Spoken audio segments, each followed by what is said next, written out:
Okay,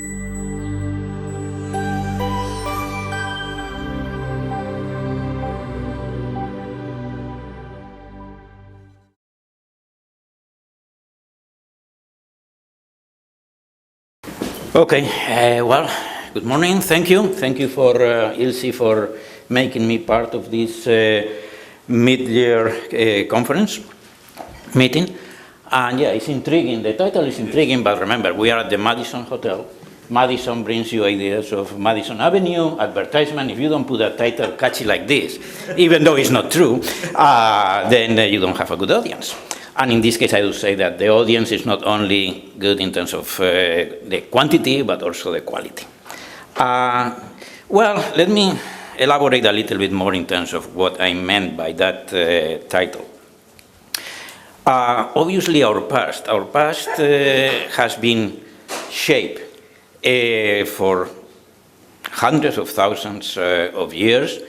More recently, since we came out of Africa, if that hypothesis holds true in the future, we'll see. But for the time being, let's assume that we came out of Africa. And then that interaction of the African genes with the different environments have shaped the genome that we have nowadays. And that's what is our past. That's what defines how we look, and also our path towards health or disease, or our predisposition to health or disease. But in addition of that past, obviously, we have what we do every day, and this represents a little bit the future. What we do, our environment, our behavior, may be hanging different things on our genome, represented there. Anyway, so yeah, our behavior is going to define how our gene reacts in terms of that future that we were talking about. In terms of our knowledge of our genome, obviously we know that we have made great progress since our early past of genetics, which here is placed in the 1800s, but obviously other colleagues were investigating this issue earlier than that, but it has been in the last few years where we really had this explosion of knowledge that for some it has fallen short of the expectations, and as you will see, for some of us we are positive because it has contributed to a great deal of knowledge that we can now elaborate and really bring up in order to solve the questions that we have in mind. Part of that has been because of a lot of that progress has been facilitated by the technologies that we have been using, and in this case you can see here the progress in terms of the genome sequencing that was mentioned before by Susan. I will talk about regulatory issues also, but these regulatory issues that I will be discussing will be regulation of gene expression. Okay, so thanks to that knowledge that we have accumulated along the past few decades, now we have been able to map in our genome where things are in terms of all kinds of traits that have a genetic component. It could be things as height, it could be things as the color of our eyes, or it could be something more relevant to that balance between health and disease that is brings all together here. For example, metabolic disease, cancer, obesity, diabetes. Now, if we look for genetic loci involved in those traits, we'll know where to look in terms of the human genome.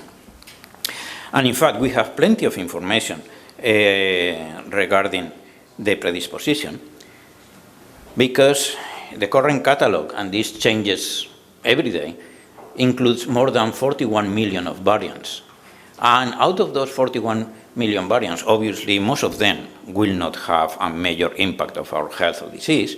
So our objective as geneticists, with our genetic hat, has been to identify which one of these millions of variants are important in defining our predisposition towards obesity or diabetes or heart disease or stroke or cancer. So that's where we are. We have plenty of material to work with, and we are getting, we are seeing also a change in the way that we work as scientists, just by working in large groups, in consortia that will facilitate the objective of identifying the right variants to predict a disease.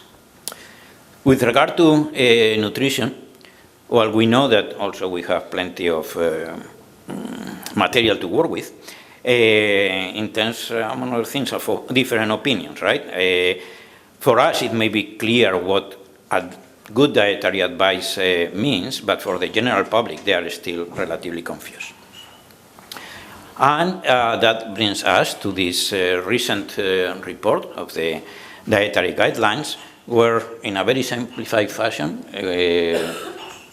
the focus is on a healthy dietary pattern, represented here, and limiting some foods, and also some foods that were considered before in those to be limit, well, they seem to be okay. And I am going to use, although it's not traditional in gene-diet interactions, I am going to use part of my time in discussing precisely one of them that has been incorporated to the good list, which is the coffee. And that illustrates well the situation in which we are in terms of behavior, nutrition, understanding of what we eat. It is clear that we live around coffee. The coffee is there. We are talking about coffee break. And for many people, if we don't have the coffee in the morning, we don't function, right? However, for many years, from the medical perspective, the coffee received this kind of ugly face. And now we are changing gears, and we say that is good. All right. So, and here is something very interesting that applies to practically everything that we eat that is not perfectly standardized. And remember that precisely what we are sometimes blaming some of the diseases that we have is the use of very processed foods, which means also very standardized foods. In the case of coffee, we have really a long road from the plant to the cell and to health. So here we have the coffee. There are mainly two different types of coffee, but they are grown in different parts of the world, so they will have, by the fact that they are exposed to different climate and there are different types, they will have different characteristics. And then it comes the fermentation process, that it will also modify what we are going to have at the end in our coffee mug. The way that it's roasted. But then you see here the huge amount of ways in which you can just elaborate your coffee in terms of brewing the coffee and then adding or not adding things to the coffee. And that is going to be very important in terms of the final results. Is that going to be protective or less protective? And this is something that I want to bring to you. Look at the heterogeneity, to the differences that you can have when you drink coffee, and how in the nutrition field we are still capturing that information with something as simple as a questionnaire. And this is a real questionnaire. Here, you have to go to the end and say coffee and tea, hot coffee, iced coffee, black tea, etc. Never less than 1 time per week, da, da, da.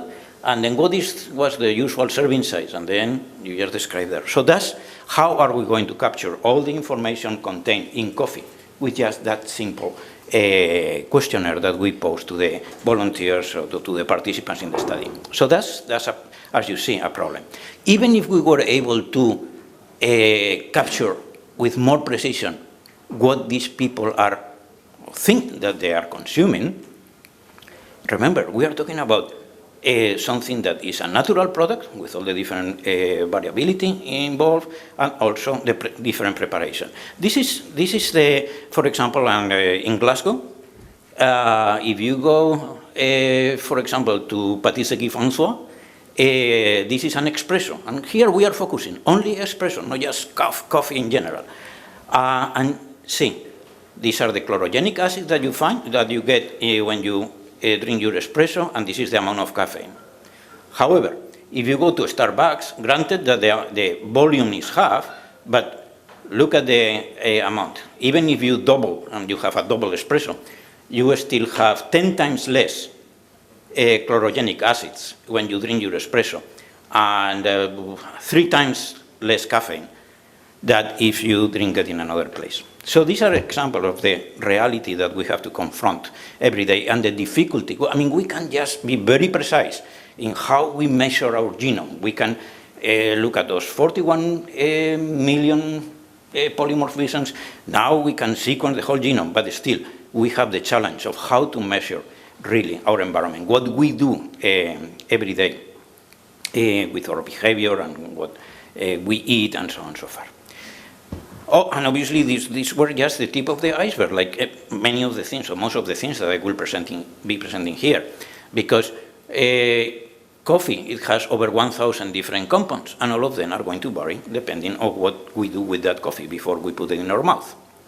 Then, after we put it in our mouth, is that genetic variability that we have that is going to process that coffee in one way or another. And as if that was not enough, now we know that a microbiota is going to have an effect also in how we take care of that coffee, as well as any other thing that we eat. Plus, obviously, those things are not going to be the same in the different stages of our life, whether we are in the fetal state or in the early ages of our lives, and I am not talking specifically about coffee, but about anything that we do around our lives. So this is what we have in reality. And now let's go back to more traditional gene-diet interactions, and we know that when people eat the same thing, and here are represented by different people, are represented with different ethnic identities, but behind that is also the genomic variability. When people eat the same thing, they are going to eat. They are going to respond differently, and this is something bringing back some classical studies that we did many years ago at the HNRC in Boston. It's true that when we put people to a dietary intervention, were very well controlled studies because they were done in-house in the metabolic unit, so people really ate what they were supposed to eat. When you go from what it was the traditional or the average American diet, high fat and high cholesterol, to a low fat and low cholesterol diet, their cholesterol went down. When you put people on a low fat ad libitum diet, their weight went down. But this only represents the average, because when you look at what is under that average, we know that each one of us is going to respond different. And most of that variability in response, as we know nowadays, is going to be due to those genetic variants that we are studying. Let me put an example in terms of the lipid metabolism, and this relates to hepatic lipase. The hepatic lipase is a key enzyme in this lipoprotein metabolism, specifically for HDL, high-density lipoproteins. And we know that we have to keep a good balance between the LDL and the HDL. So the LDL is going to dirty our arteries, the HDL is going to clean it, and that's why in the clinical arena, people are using not only the LDL value by itself or the HDL value by itself, but also the LDL to HDL ratio.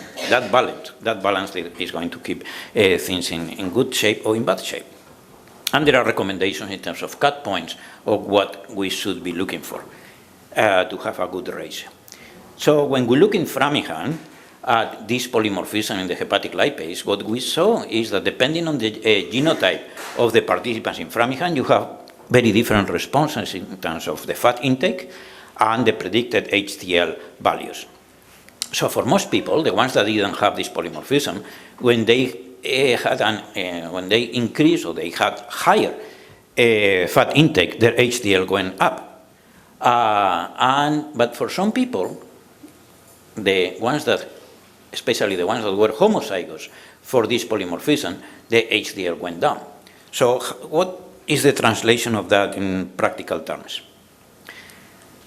If we look at these people here, the ones that didn't have the polymorphism, eating a low-fat diet, well, this will be the LDL to HDL ratio. And if we look at these numbers here, well, it will be good. So these people will not be at high risk of cardiovascular disease.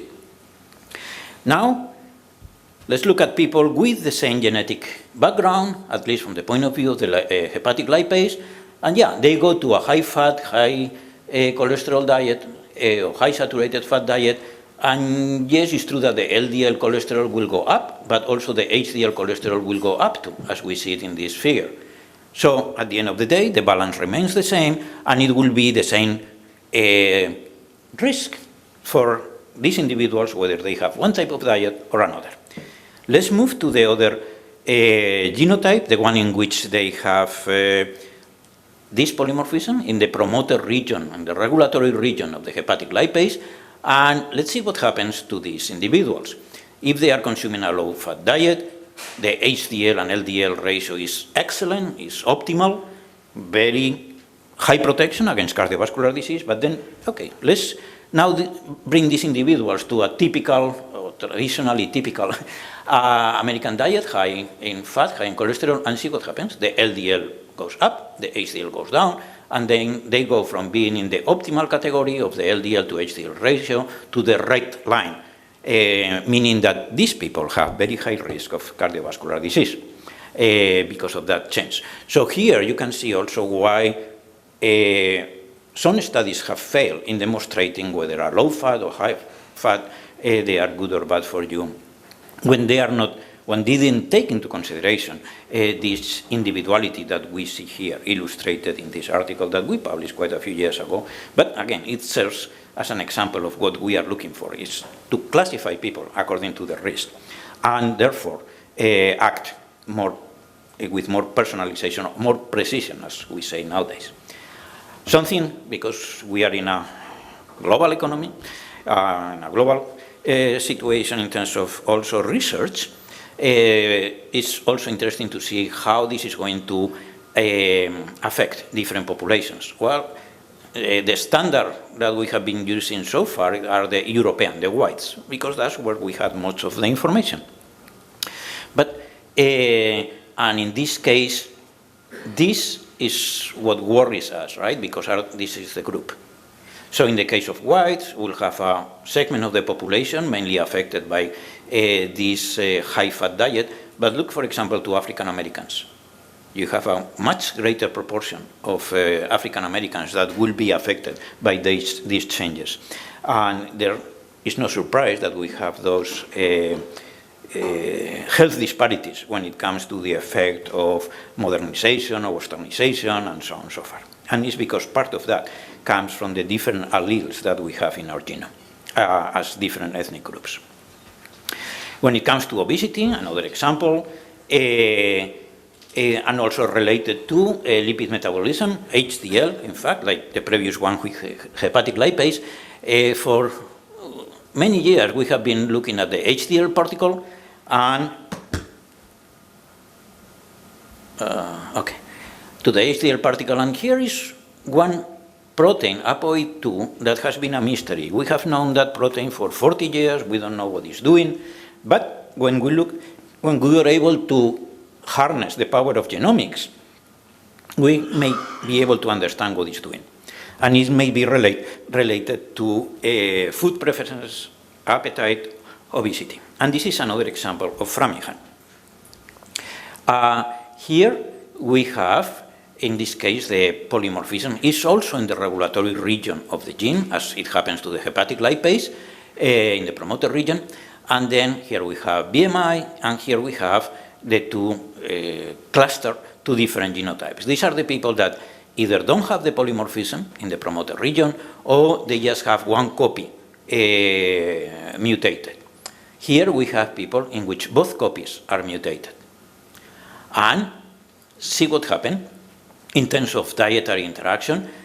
If you are either TT or TC, doesn't matter from the point of view of BMI, whether you have a low saturated fat diet or a high saturated fat diet, that is not going to affect your BMI.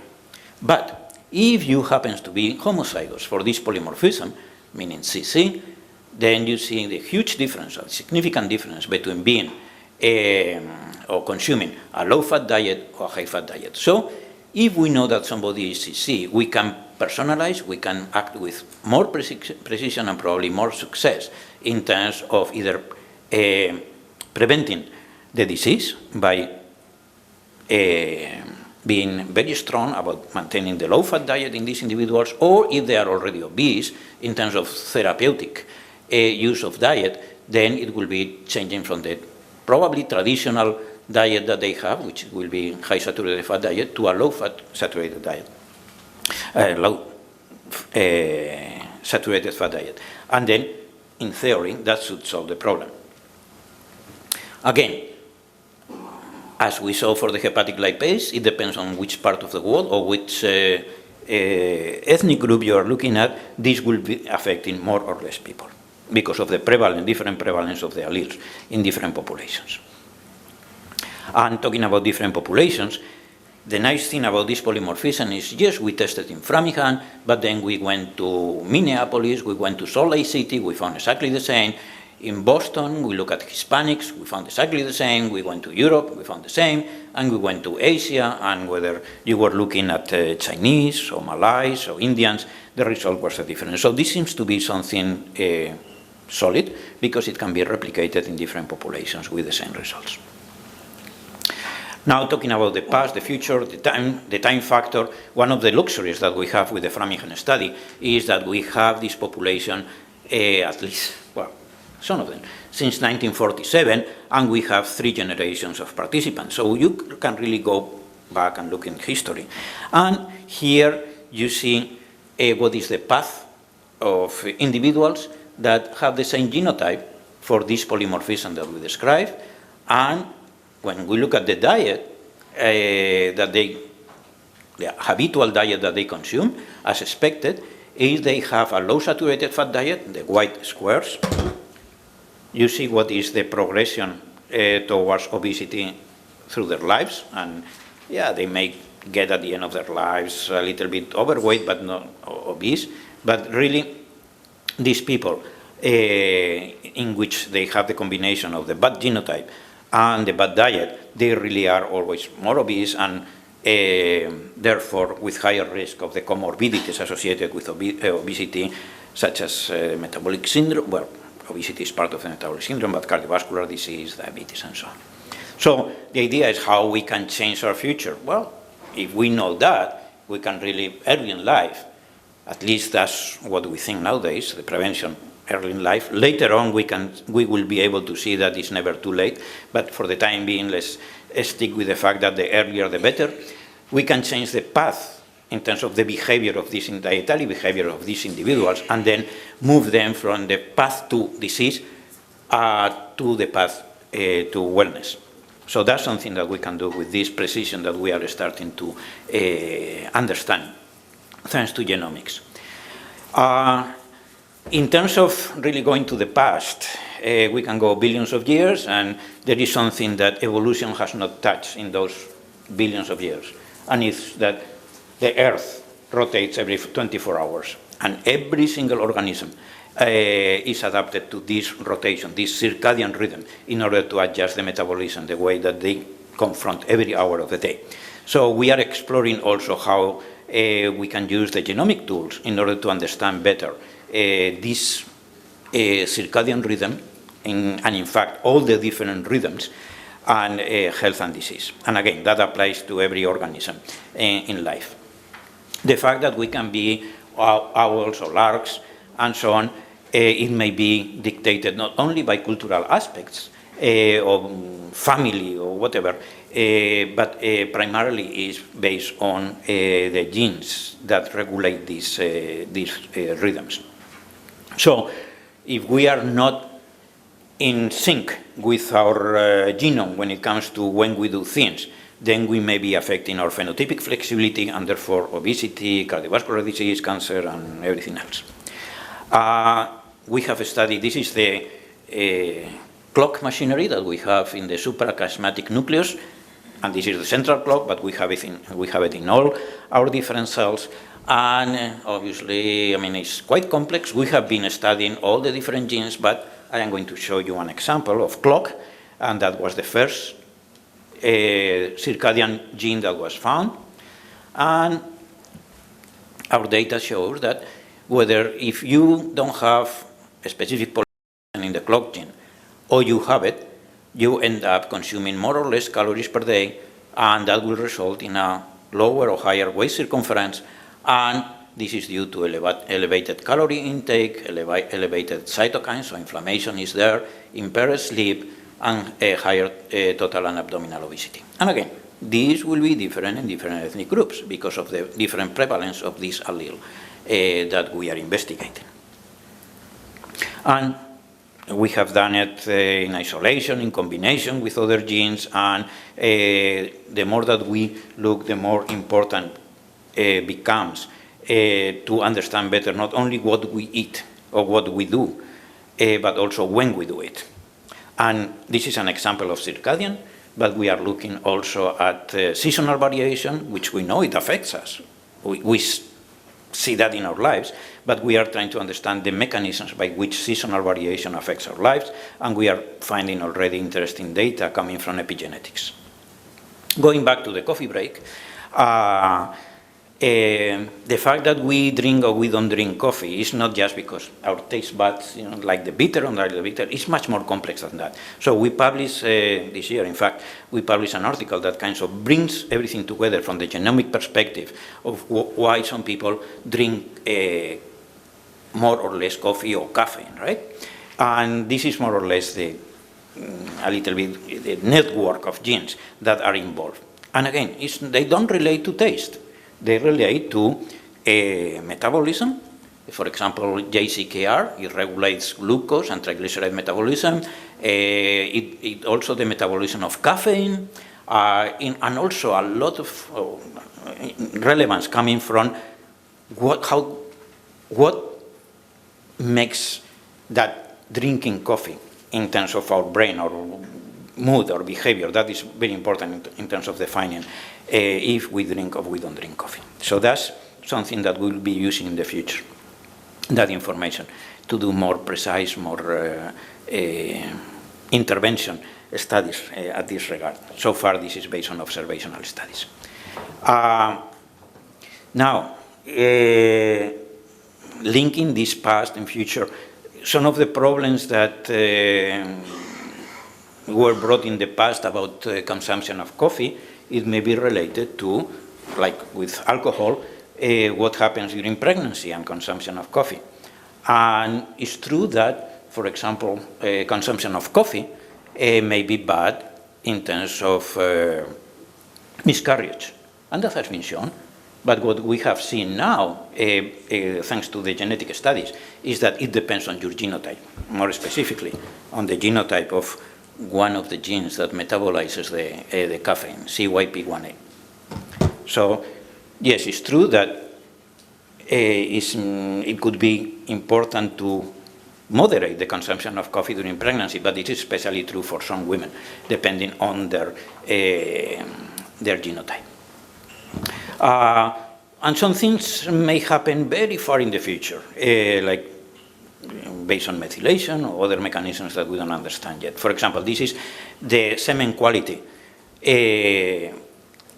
calculated or observed about 40 years later based on the maternal coffee consumption during pregnancy. And you see how, in general, the more coffees, the more cups per day, they kind of decrease the quality of the semen based on concentration, motility, morphology.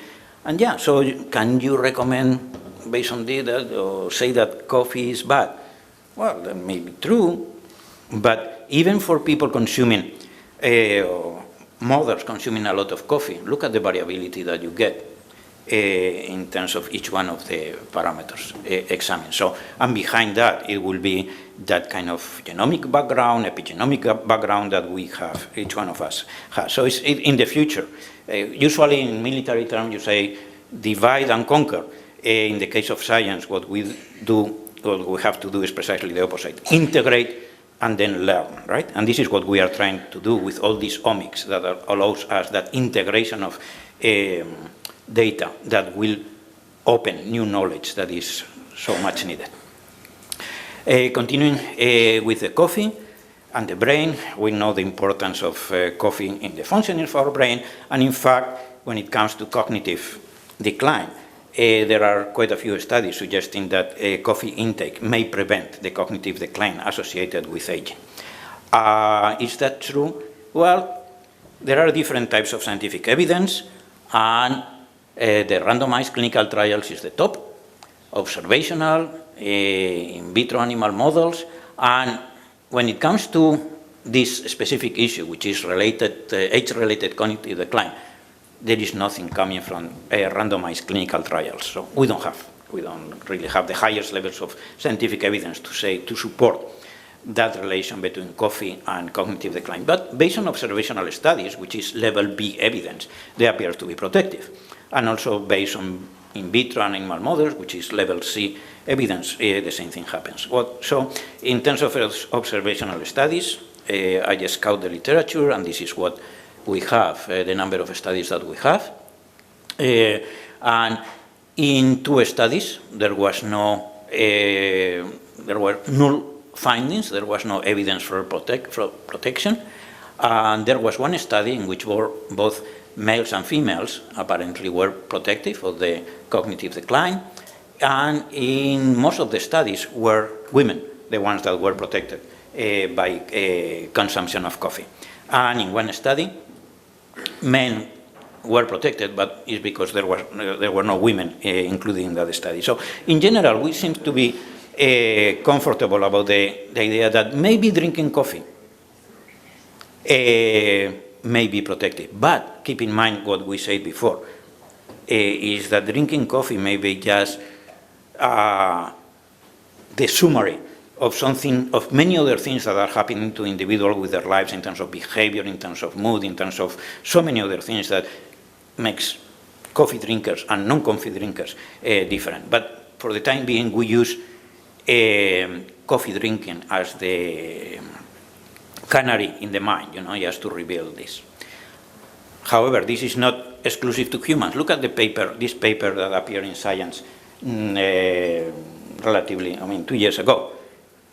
We thought that the plants use these bitter compounds to protect themselves from predators and so on and so forth. Well, they are smarter than that. This is a very neat experiment, because what they did was to demonstrate that the flowers put enough caffeine there so the bees are attracted to come back. It increased their memory and say, wow, when I went to that flower, they really gave me the kick, So they remember day after day that plant, that flower has caffeine, and they go there. So it helps the pollination. So again, if it's happening in the bees, maybe that boost in memory and so on, it also happens in humans. So this is a good clue to continue drinking coffee, at least the ones that we drink. So in terms of cardiovascular mortality, it seems like coffee consumption is good. It's better than not consuming coffee. And again, we don't know if it's because of the coffee or because people that drink it are different than the people that don't drink it. However, can we just sign this blank check about that? Again, let's bring genomics, because it depends on your CYP1A2 genetic makeup. Drinking coffee may be good, but for those that are slow metabolizers of coffee, and that you don't have to do the genotype. Just drink an espresso at 8 p.m. in the evening, and you will see if you are fast or slow metabolizer based on the number of hours that you sleep. So for these people, probably drinking coffee is not so good in terms of the cardiovascular health. But for the time being, on average, seems to be good. Okay, so yeah, drinking coffee seems to be good for brain but. And there is always a but. Remember that I say about the preparation of coffee. Some people may use the French press or the espresso or things like that, although espresso is not like the French press or the Turkish coffee. And some people use the traditional filter coffee, right? Whether you use one or another, the amount of cafestol is going to be different. Cafestol is one of the natural substances that produces a greater increase in LDL cholesterol levels. So, if you drink French press or you drink Turkish coffee, you are getting a good amount of cafestol and your cholesterol is going to go up. If you drink filter coffee, as it has been traditional in the case of the US and so on, then the amount of cafestol is minimal because it gets absorbed in the filter. So you don't get this negative effect on cholesterol metabolism. But this is what I meant also by integration. It's interesting to see that the effect on cancer, more specifically the head and neck cancer, is the opposite. The more cafestol you have, the lower your risk is for this kind of cancer. So you have to really look at the background of the individual. What is the risk? What is the familial risk towards cancer or towards cardiovascular disease, to be more precise in terms of what type of coffee you could recommend. Another thing to keep in mind, that now we say coffee is protective, but based on the results that we get from epidemiological studies that have used primarily filter coffee in the US. But look at what is happening in terms of the tendency of people for coffee preparation. More and more people are using these machines that you put the pot, you press the button, and you get your coffee, and that doesn't go through any filter, so you get a lot of cafestol. So what is going to happen in the future when you have this transition in terms of how you prepare the coffee, in terms of the impact on cholesterol levels, the impact on cardiovascular disease? Nobody knows. We'll see. As many of the natural experiments that we have been doing. But for the time being, what we can say is that in general, drinking coffee between 2 and 4 cups per day seems to be protective in terms of all-cause mortality. So let's leave it like this, but also keep in mind that with genetics we can be much more precise in terms of who should be drinking and who should not be drinking coffee. And again, I just put this as an example that could be used for any other food that we consume during the day. Before I say about the importance of prevention and how to do it as early as possible, and let me just starting to wrap up this with an example of something that we published very recently, and it's the first time in which personalized nutrition could be used not only to understand better the risk factors of an individual in terms of cholesterol, obesity, glucose, or any other risk factor for disease, but also in order to prevent the events of the disease, which is what we really want at the end of the day. So a stroke is something related with, obviously, with aging, and is, I think, is the third cause of mortality in the US and in other places too. And in order to demonstrate or to go beyond the observational studies, what we did is to use an intervention study, which has the highest level of scientific evidence, and for this we used the Predimed. And the Predimed, as you know, included 7,500 participants, and there were 3 arms: the low-fat diet, the Mediterranean diet based on olive oil, and the Mediterranean diet based on nuts. And this is important. The people included were high risk, and also, 55 to 80. They are not precisely adolescents. So what we demonstrate is the following, and this is very important, is that when it comes to apolymorphism in the TCF7L2 gene, which is a risk for stroke and a risk for diabetes, the incidence of disease, remember these people didn't have disease at the beginning, the incidence of disease through the 5 years that we look at this study, intervention study, is different depending on the diet and the genotype. So this is the control diet, low-fat diet, and you see how the effect of the genotype is expressed, and people with the TT genotype, they have more stroke than they have diseases, and the same happens with the heterozygous. But if we look at the Mediterranean diet, this environmental factor, dietary behavior, was able to trump all the negative effects associated with this polymorphism. And what is important is, again, we are not talking about cholesterol, we are talking about strokes that happen during the intervention period. And we were able to really remove all the genetic predisposition that this individual had. And remember, these people were between 55 and 80. And despite the fact that they were, I would not say elderly, but on that side of the spectrum, we were able to, just with a simple dietary intervention, we were able to fight that past that they have in their genome based on this TCF7L2. And again, different ethnic groups, they have different risk associated to this. Epigenetics, again, we had a timeline, and I will go fast over this because of the time. We have three major areas of epigenetics. One is the DNA methylation, the histone code and density, and the RNA-based mechanisms. We have been focusing our research primarily in DNA methylation, and I already mentioned how in terms of seasonal variation, this could be very important in terms of changing our behavior and response to the environment, because DNA methylation may be affected by temperature. In fact, it's affected by temperature, by light, and so on. So in terms of the microRNAs, they are relatively new to us since the year 2000, but now we have thousands of microRNAs in all the different species, and they have been used already in some areas like cancer in order to examine, being able to predict the risk of some individual towards certain types of cancer. And the same thing we are doing in terms of cardiovascular, obesity, diabetes, and so on. And in this regard, let me show you, just to finish, an example of how we can use this information in order to look at the risk of an individual, but also improve the chances of preventing, in this case, cardiovascular disease. This is lipoprotein lipase, the major enzyme that metabolizes triglycerides in plasma. And how the microRNA works is as follows. This is the RNA, the mRNA from lipoprotein lipase. So if one of these microRNAs binds to a specific site in the 3' of the RNA, then that RNA goes into the catabolism path and no more protein is being expressed.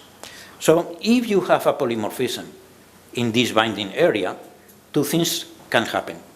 One is that the microRNA binds to the mRNA, and as I say, the expression of the protein goes down, or it doesn't bind, and then the mRNA for lipoprotein lipase or any other protein continues working and producing the protein. So, as you see, lipoprotein lipase seems to be a positive factor, the more the merrier, because it catabolizes, removes triglycerides from the plasma. So, if we have binding of this microRNA to the mRNA, the production of lipoprotein lipase will stop, and this is what happens, let's say, in the majority of people, because people don't have, most people don't have this polymorphism. But if you don't have the polymorphism, the microRNA doesn't bind to the mRNA, and lipoprotein lipase continues being produced, and triglyceride is being removed from the plasma, and so on and so forth, and that seems to be good, because you decrease your triglycerides and you increase your HDL. Is this what is happening? In fact, it does. These are the major studies in the US and also in Europe, and then we look at the association of the presence of this polymorphism and then the binding or not binding of this microRNA. And then what we saw is that the presence of the polymorphism was associated with lower triglycerides and higher HDL, which from the point of view of cardiovascular disease is protective. But in addition, what we found is an interaction with diet. Why? Because you can even improve this by consuming a high polyunsaturated fat diet, because it increases the effect of the genotype, so it has a synergistic effect over the genotype. So you can do a good thing even better by consuming this type of diet. We demonstrate the same thing in Predimed, and this is an intervention study versus the observational studies that we use here, so this seems to be quite good. And again, it varies depending on the part of the world in which you are moving. African Americans or Asians, Europeans have very different frequencies of these different alleles. So, global versus personalized, right? This is the present. When a baby is born, there is that past that genomic past in the cells, right? We don't know nowadays because we don't look at the genome of these kids. So they are exposed to an environment that tends to be obesogenic, and then that past will be expressed, and then this obesity predisposition will happen. Those that were born with low genetic predisposition, they will not become obese, and those that they had in their genes the predisposition, they will become obese. So what we are looking in that future is precisely to know the genome, to personalize the environment, and then to avoid that predisposition towards obesity or any other kind of chronic disease that you can think about. So how this will be done? Well, you just collect saliva from the individuals, you do the genomic analysis, you interpret that genomic analysis, you go to your health professional, physician, nutritionist, dietitian, whatever, and then it will give you that personalized advice, and then that will bring you to that healthy aging that we are looking.